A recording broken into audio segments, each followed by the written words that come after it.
Deuteronomy chapter 8.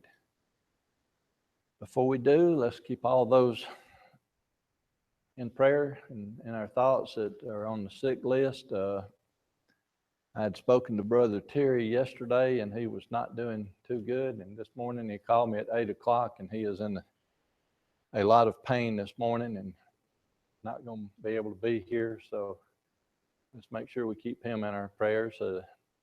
They had tried to wean him off of prednisone again and do something different, and it don't work. Every time he comes off of that, the pain comes back. So I will be preaching this morning, and Brother Hammond's this afternoon if he is not feeling better and here by this afternoon. But let's keep Tina in our prayers. Lisa is home now, and they did, according to the emails, did manage to get that upper right lobe open, so that's a relief for all of us. We got some visitors today. Good to see the Georgia folks here. Brother Jim, would you lead us in a prayer before we begin? Father, we're thankful for this morning, blessed river. Thankful for the rain that's falling outside. We're thankful that we can come together and study your word and to worship you this morning. We're especially prayerful for Brother Ponce now and the suffering that he's going through. We pray that medications and things can be done to remedy that. Be with us now as we go into this study, and we always have open minds and open hearts. Study and stand on your word alone. In Jesus' name. Deuteronomy chapter 8. Now, we're a little bit behind, so we're going to be moving kind of fast today, trying to get caught up by Wednesday, so we'll be back on track. A lot of this that we're getting into right now is just reminding people of what we had already gone through. It's sort of repetitious. Just Moses is going through, and we're in his second speech. His first speech was chapters 1 through most of chapter 4, and then we picked up in his second speech, or his second sermon to them, where he is reminding them of a bunch of things. So anytime you have a question, a comment, anytime you want to add something to it, just jump right in. This is a very open class. We learn from each other. But starting with verse 1 of chapter 8, all the commandments which I command thee this day shall ye observe to do, that ye may live and multiply and go in and possess the land which the Lord sware unto your fathers.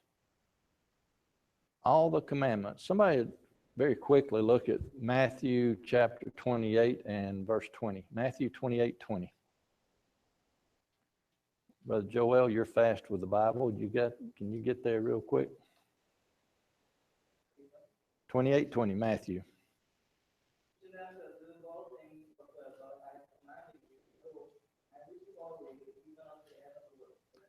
See, we today are under the same guidance that they were under. We are to be taught all the commandments, and we're to follow all the commandments.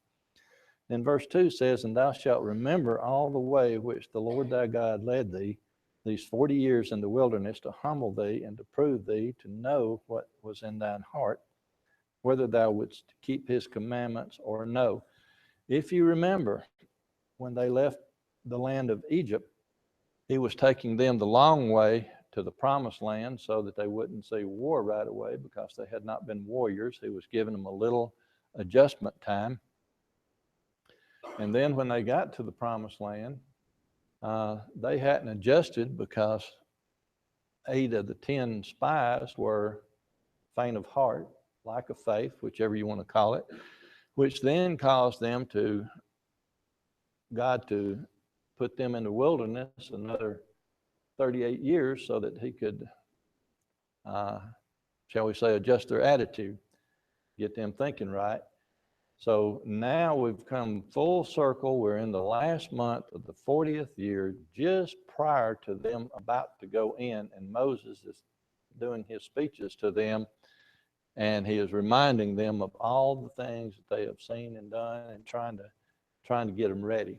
The last chapter of this book is when Moses dies, and then Joshua takes over, and then we'll go into the book of Joshua. So that's where we are on the timeline. If we skip down to verse 6, then it says, therefore thou shalt keep the commandments of the Lord thy God, to walk in his ways and to fear him, or in other words, to respect him. Notice how many times he's going through here saying, keep the commandments. Can we today be told too many times to keep the commandments, do what's right? Don't we need constant reminder that we are to live by the book? Same thing then. Then all the way down to verse 17, it says, and thou say in thine heart, my power and the might of mine hand hath gotten me this wealth. Today, what happens most of the time when people get comfortable with what they have? When do people go to God most? When they are in need, when something bad happens. If you recall, 9/11, terrorist attacks. Immediately after that, what happened to Bible sales and attendance at different religious organizations? Way up. Just like that. And then as time goes on, people get comfortable in their own well-being and self-sufficiency, and they don't need. Apparently, Moses is reminding them here of that very same thing. My power and the might of my hand had gotten me this wealth. So the Israelites are looking like, okay. But then he says, but thou shalt remember the Lord thy God, for it is he that giveth thee power to get wealth, that he may establish his covenant, which he sware unto the fathers, as it is this day. So the one thing, the lesson that we can all bring from this is that we are never to forget that everything we have is because of God. We are not self-sufficient, even though we try to be, but we always need to look to and turn to God.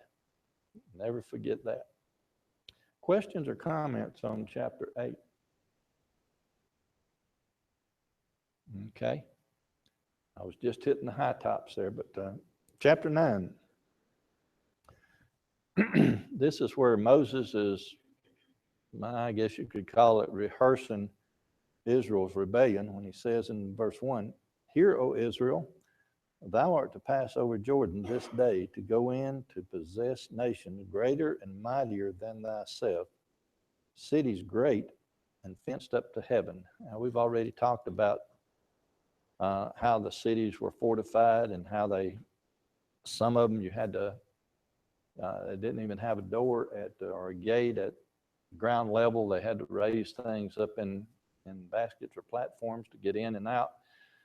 They were mightily fortified.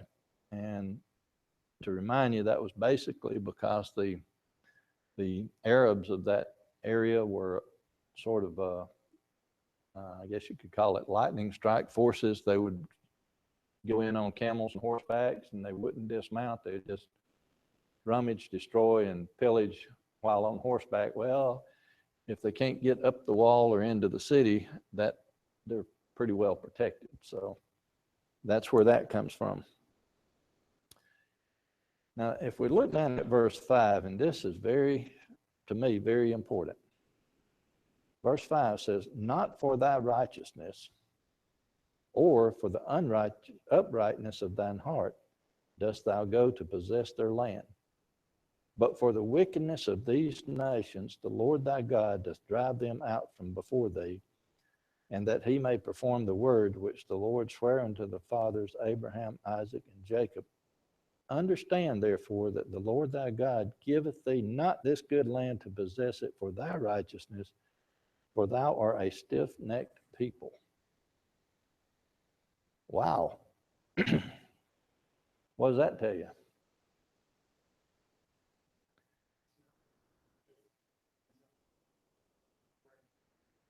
You didn't earn it.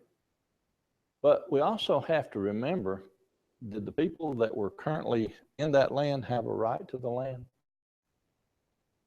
No. Who originally lived in that land? Abraham left, and the Israelite people, nation left, and now they're going back really to claim what is theirs, but it's God's way. But the main reason that the people that he's running that people out is not because they had claimed land that really they had no right to. What was the main reason that God was going to run them out? Their wickedness, but what was their wickedness? Idols, idolatry, Ashtaroth, Baal, about 10, 12 others that were prominent. And they were doing things that were not what they were supposed to do. Even to this day, there is at least one religious organization that will do human sacrifice. In this land at that time, it was common for or for human sacrifice. That was never God's plan.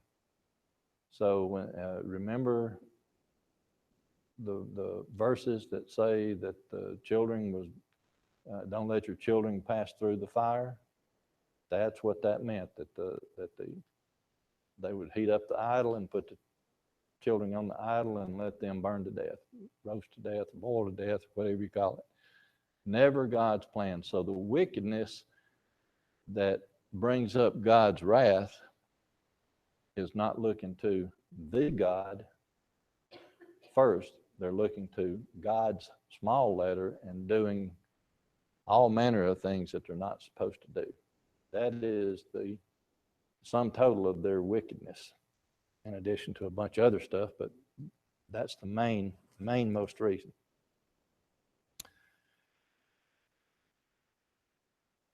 And last verse in this chapter then says, "Yet they are thy people and thine inheritance, which thou broughtest out by thy mighty power and by thy outstretched arm." So he's reminding them that God had brought them out and that they are going to be there to take over.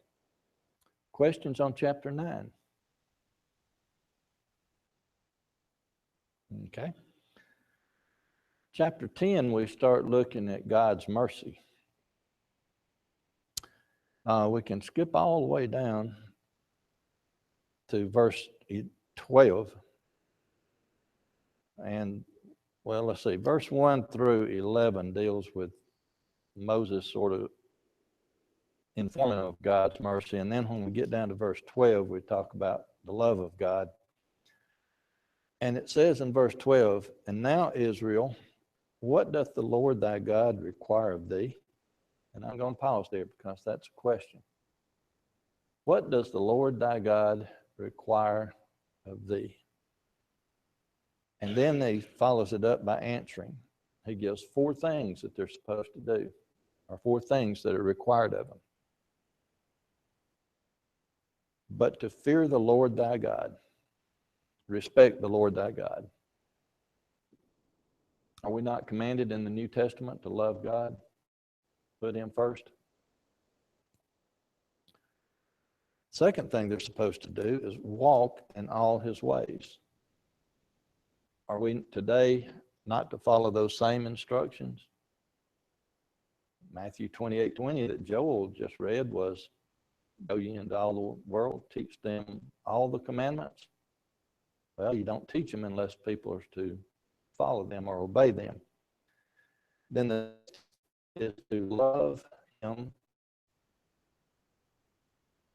Okay. What is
want to. You take anybody know who Vince Lombardi is? We're going way back in history. Way back. The year before Vince Lombardi took over as head coach of the Green Bay Packers, they played horribly. They had losing season. When Vince Lombardi came on board, there was no change of personnel. All the same players. But the first year that he was coach, wow, it was an amazing turnaround. They were now winners. What made the difference? If you look back at his bio, he was well respected, and everybody, all his players, wanted to play for him. But why would they want to play for him? Just because they respected him? They liked him. So that's where the difference is. And then following that up, it says that the last one where there is to serve the Lord thy God with all thine heart and with all thy soul. Brother Joel, if you'll go to Mark chapter 22. Mark 22 and verse 37. So if you love him and you serve the Lord thy God with all thy heart and with all thy soul, what does Mark 22 verse 37? Well, messed up my reference in. Anyway, Christ is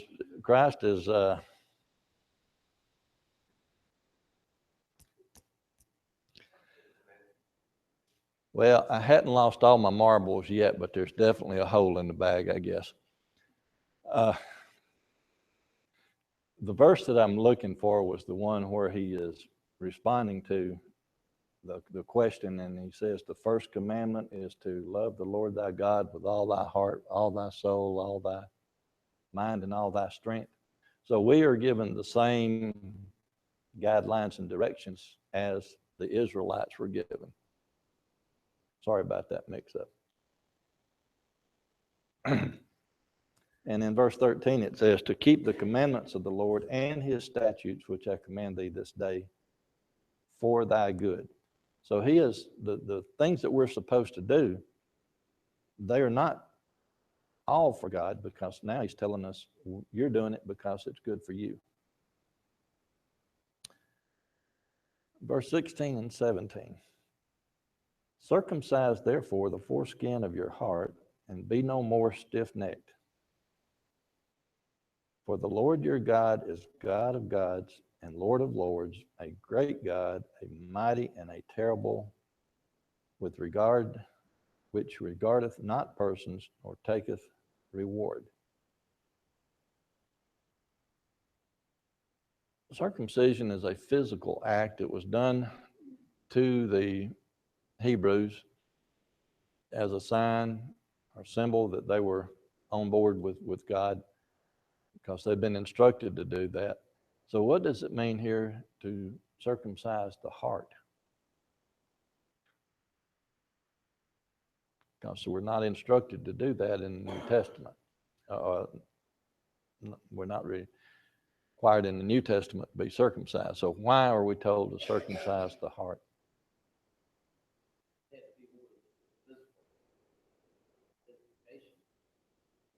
All the children of Israel were help them circumcise, but couldn't just use that and say, well, I'm one of God's children. Nothing else matters. You had to have a love in your heart for God and a willingness to serve him. And that's a spiritual thing. Okay. What's the difference between the heart and the mind?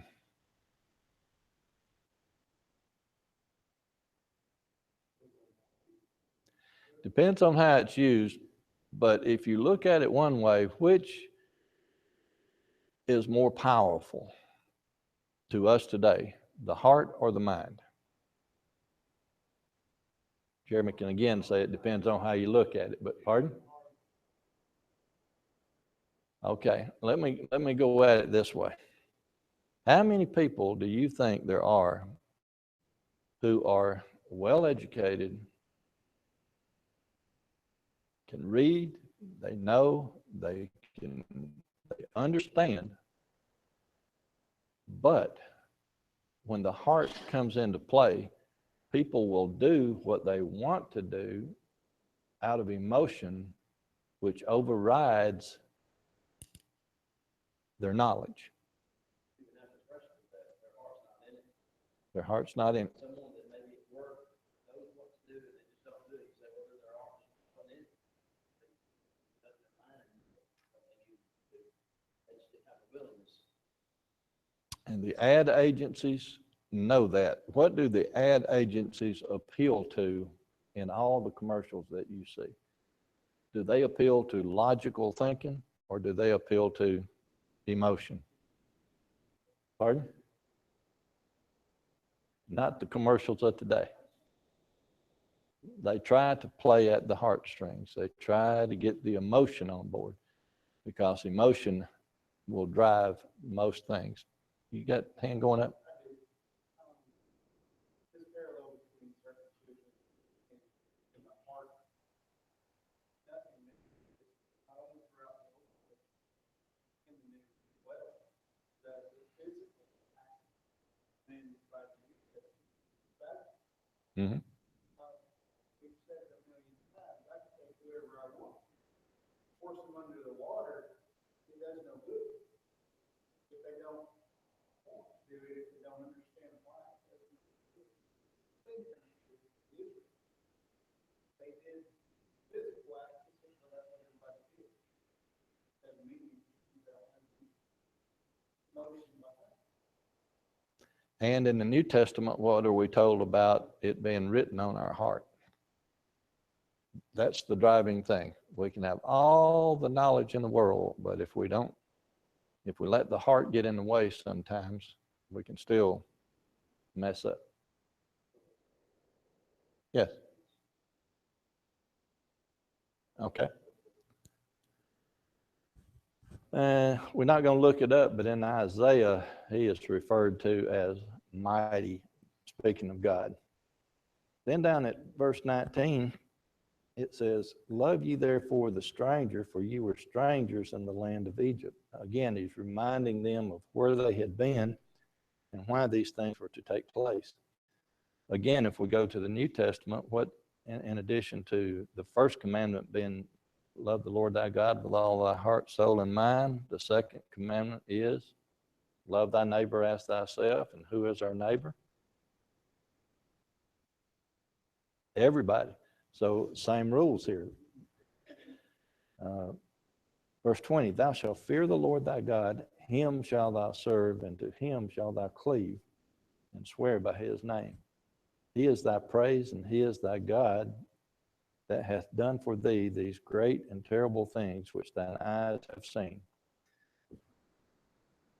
We say this over and over again, but how many times did these people see the power and the might and the love of God in getting them out of Egypt, taking care of them? 40 years later, everything has happened to them. But he has fed them, he's given them water, he's made sure that their clothes didn't unravel, their feet didn't get messed up. He put things in their way at times, but the things he put in their way was such as the poisonous snake, then he gave them a way out. But everything negative, even them going without water for a while, had a end results that should have been, he was teaching them a lesson. He was trying to bring them around. He was not punishing them. He was trying to teach them. Questions or comments then on chapter 10? There's a scripture in the when the love is perfected, cast out fear. We said we need to love God, we need to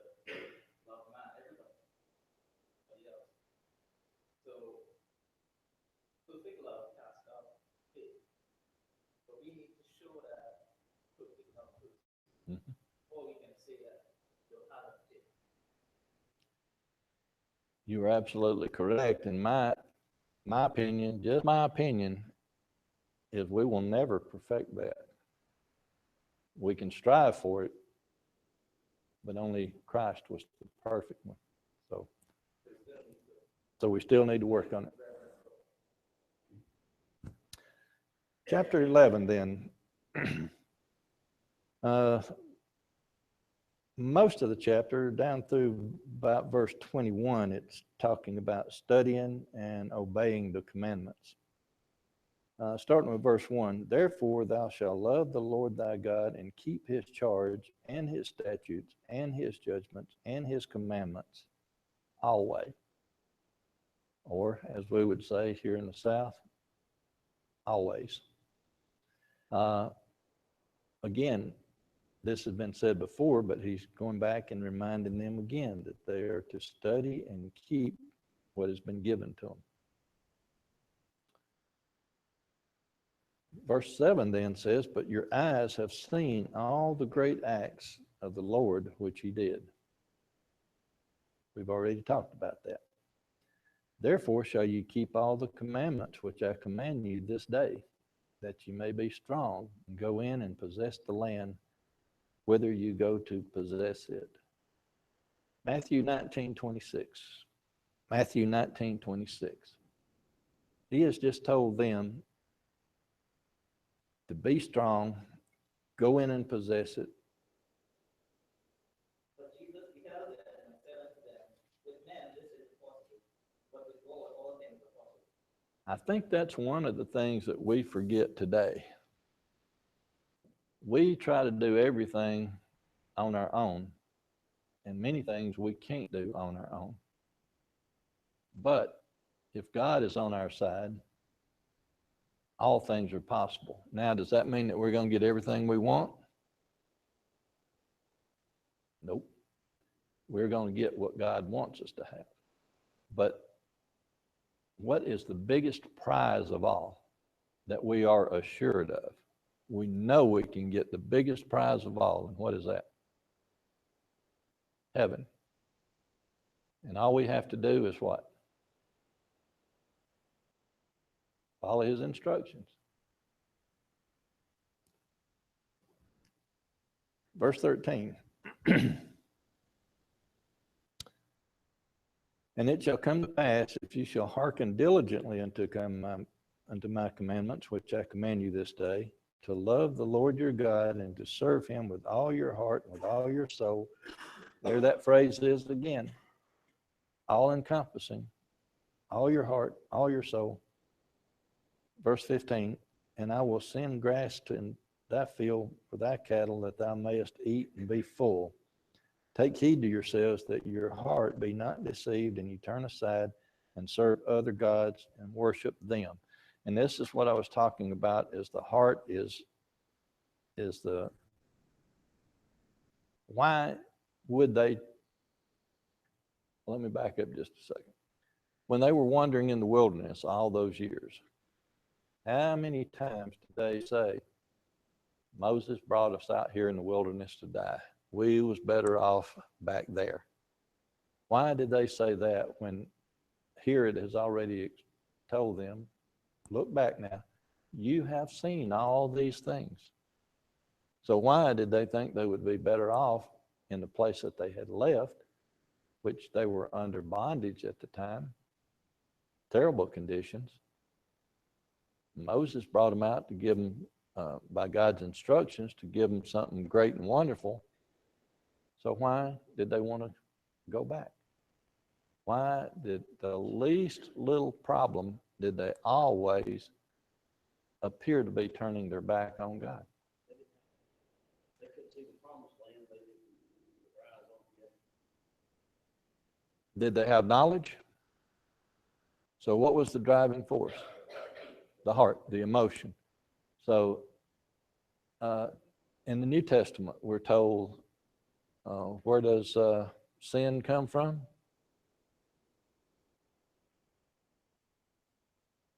lust of the heart, lust of the heart. So the evil law starts right there. Yes.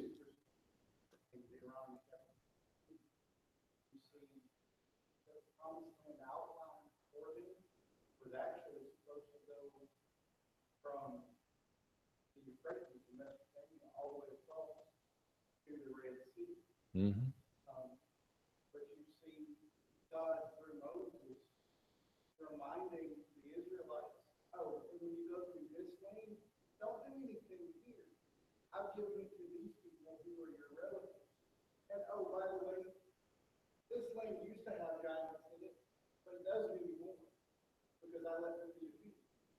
And you see that time and time again, God showing them, look, you could have had this, but you didn't.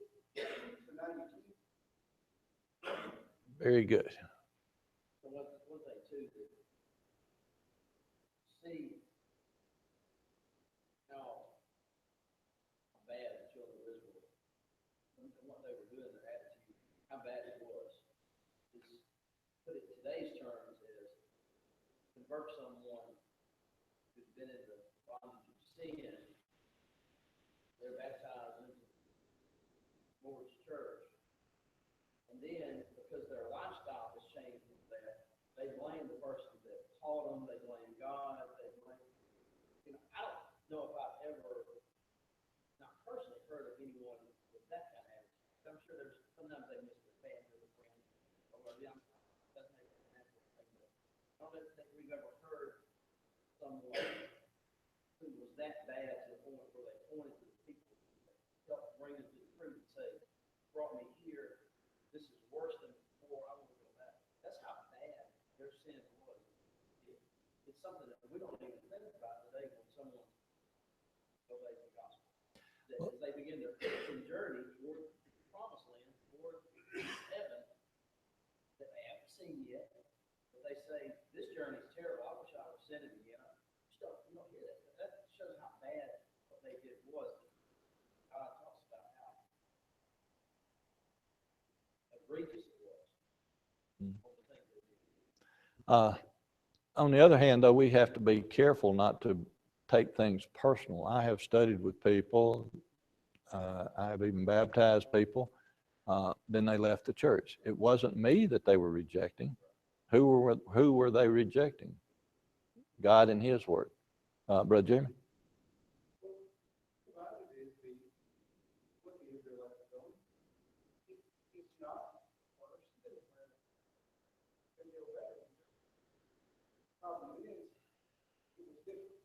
It was different.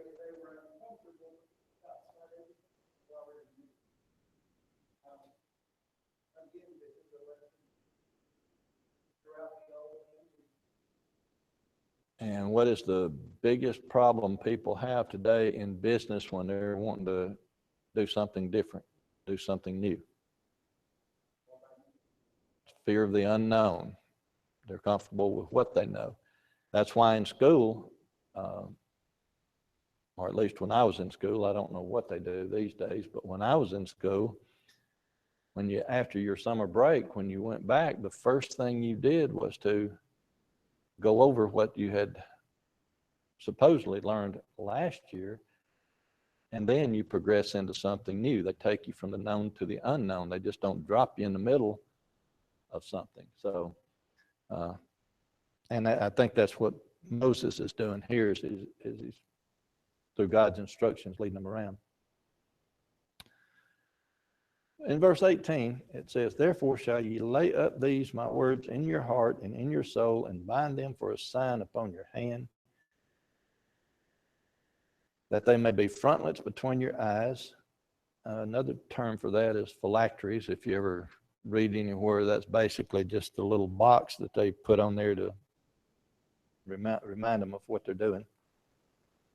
But verse 19, and ye shall teach them your children, speaking of them when thou sittest in the house, when thou walkest by the way, when thou liest down, and when thou raisest up. And thou shalt write them upon the doorpost of thine house and upon thy gates. Wow. How many people today are ashamed to let people know they're a Christian?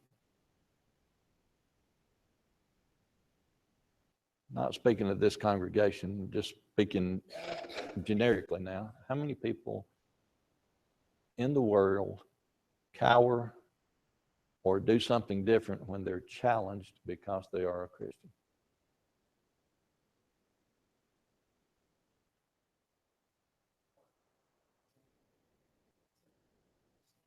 But if we, and we're under the same instructions, if we're to teach in the house, in the byway, we're to put it on, where's the doorpost and lintel of a house? It's on the outside. It's for all to see that go by, right? Aren't we supposed to be proud of who we are, not ashamed of who we are? How else could we teach? And what does it tell us about being strong and be bold? Brother Joel, Hebrews 4:16. Hebrews 4:16.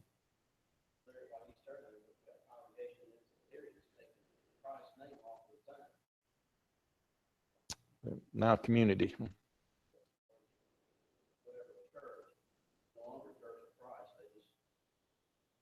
On their website, it's on everything. I don't know the reason. I've written some of the elders before, never got an answer.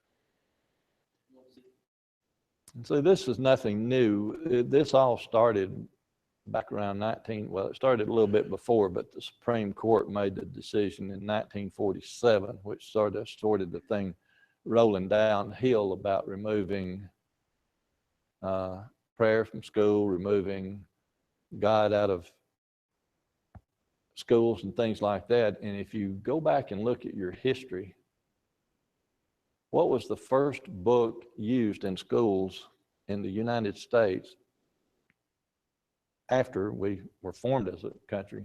What was the first book used to teach reading? The Bible. The federal government didn't get involved until years later when they started a Department of Education. Then they started moving into state's business and local business. They started using taxpayer money and spreading it around, calling it Chapter 1, I think is the title of it, giving them money. And now they can use that money to threaten schools. If you don't do what we say, you're going to lose your funding. So that's how all that worked. Brother Joel, you at Hebrews? Yes, sir.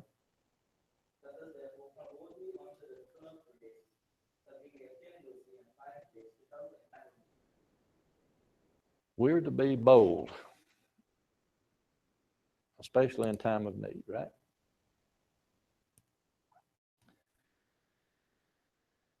Verse 22, for if you diligently keep all these commandments which I command you to do them, to love the Lord your God, to walk in all his ways, to cleave unto him.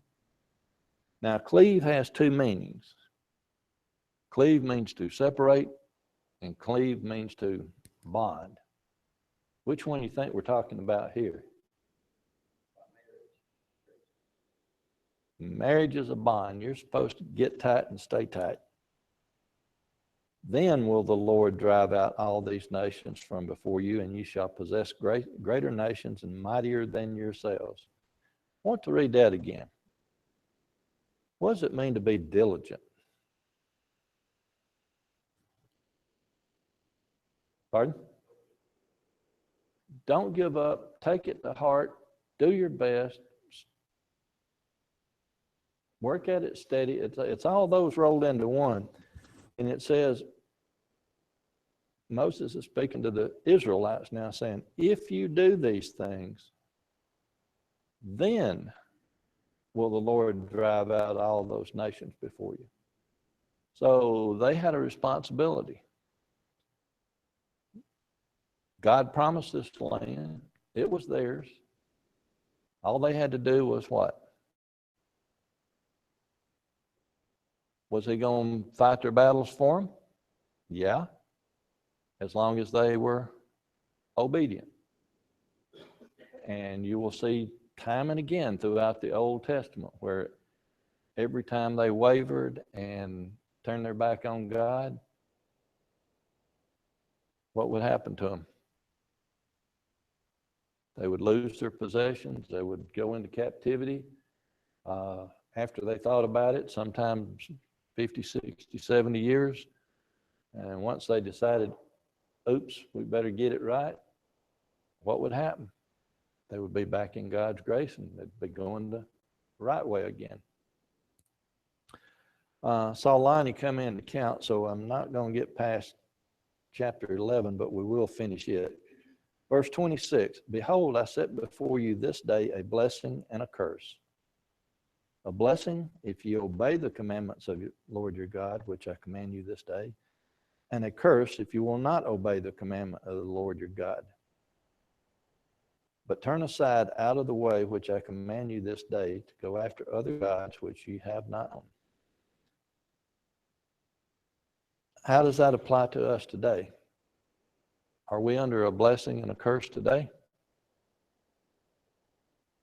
What happens if we follow God's instructions? We receive the greatest blessing of all. What happens if we are disobedient to God's instructions? We receive the worst punishment of all. Eternal life, eternal damnation. No gray area, no third choice. Verse 32, and ye shall observe to do all the statutes and judgments which I set before you this day. Christians today have a decision to make. They're either going to be all on board or they're going to be all off board. We can't pick and choose which ones we are to follow. The Israelites had to follow them all or they received the punishment. We are to follow them all or we're disobedient. Questions or comments on any of the chapters that we've gone through today, 8 through 11? Yes, ma'am.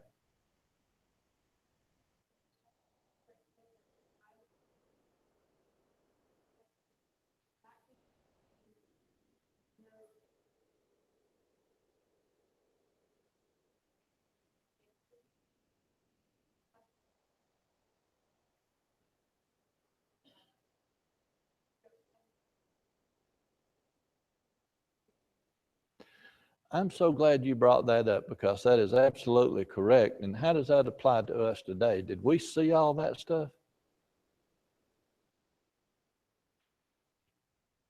We have the advantage of looking back and reading history. So we know if we truly believe in God and believe the Bible and believe the Bible is the inspired word of God, we have the same knowledge that they had. We can see what he did for them and what happened when they were disobedient. So shouldn't that make us all the much stronger because we have years of history to look at and judge instead of just walking out the door and looking around us. Thank y'all so much for your comments and your attention.